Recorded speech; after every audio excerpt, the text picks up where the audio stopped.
How to fix iPhone camera black dot issue. Hello guys, this is Atticus and welcome back to another tutorial video. In today's video, I'll teach you guys how you can fix iPhone camera's black dot issue. So without any further ado, let's dive right into it. So if whenever you open up your camera and you get small black dot and or little smudge like black dots on your camera, this is what you do. So it can be a hardware related problem, but if it's a software related problem, first thing that I want you guys to do is open up your settings, scroll down, and there you'll find camera. After you find camera, open it up, and there you'll find an option called lens correction. I don't have it on mine, but you might have it, so simply make sure that it is turned on.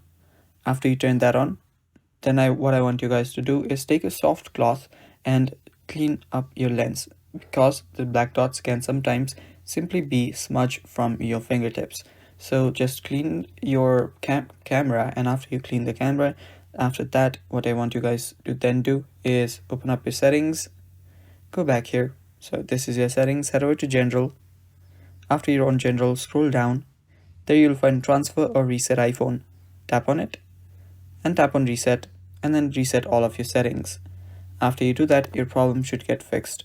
If it does not get fixed, it might just be a hardware related issue, so you can just get to your nearest hardware store and get it checked. And that's all for today's video guys. Thanks for watching. Stay tuned for more. And